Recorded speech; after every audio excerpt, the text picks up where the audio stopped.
people don't know about the land between the lakes. Now, the land between the lakes is this area on the border of Kentucky and Tennessee.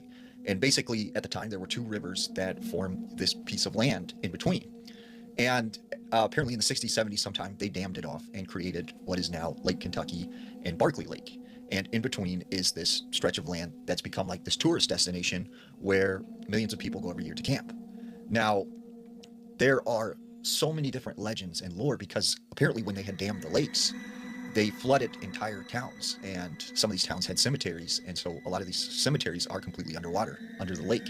And also, if you hike in this area where the land is, there are over like 270 cemeteries. Now, this is a story I heard out of the Land of the Lakes and how creepy this place is. So this guy said that him and his family went down for the 4th of July to stay at this cabin right next to Lake Kentucky. And he said, it was about midday. Him and his family were all outside right next to the lake.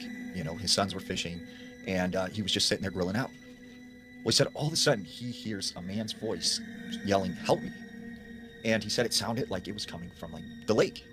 And he's looking around, he doesn't see anyone, but he can vividly hear, like, "Help me, help me, help me." And so he gets his wife and he's like, "Do you hear that?" And she hears it. And they can't figure out like where this is coming from. He's like, "Well, there's a bunch of people here, for 4th of July. Maybe it's someone camping nearby." So eventually, after they keep hearing this, he calls the sheriff. Sheriff comes out. He hears it. And he's confused because he's like, it's coming from the lake, but where is it coming from? Like, who is out there saying, "Help me"? So he goes around and, goes to different campsites and cabins. No one is like, "Yeah, we're not yelling for help. Like, we don't need help." And he seems like very confused and stuff. Later that night, they're all in their cabin sleeping.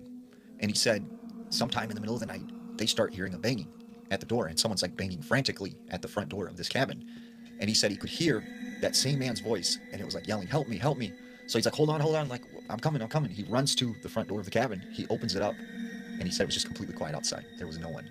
And he said later on he talked to some locals, and they said, yeah, and like this stuff happens all the time. There have been, hundreds of people who drowned in this lake. And he said like every year, so many people drown or they disappear and they're never seen from again.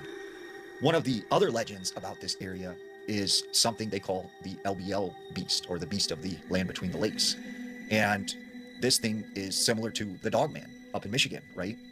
And apparently in the 80s, there was a whole family that was like massacred. And, they tried to cover it up and stuff. Soldiers came from Fort Campbell. And a lot of people in the area, they say, yeah, they're like, there is something in these woods. We don't go out at night. So this is another story I heard about this man and his family. They go out camping in this area, and they actually stayed in a cabin. And I believe it was near Lake Kentucky. And he said, at night they decided to go for like a nice hike because it was really nice outside. So they started hiking down this trail, and they stumbled upon like a really old cemetery. And he said during the day they had seen it, but now at night it looked really creepy because it was kind of illuminated by the moonlight. And he said all of a sudden they seen something like moving by one of the stones. And he said that's when he noticed there was like dirt sort of flying up in the air. And he said as they got a little closer, there was something digging out like one of these graves. And he said all of a sudden this thing just stood up out of the hole. And he said it looked like a man, but a dog. And it had these bright red eyes. And apparently, he said it let off this loud howl. And so he said him and his family, they took off running as fast as they can. They get back to the cabin and they lock the doors.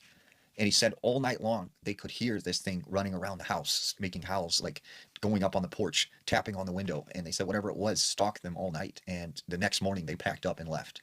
So what do you think? Have you heard any stories from the Land of the Lakes?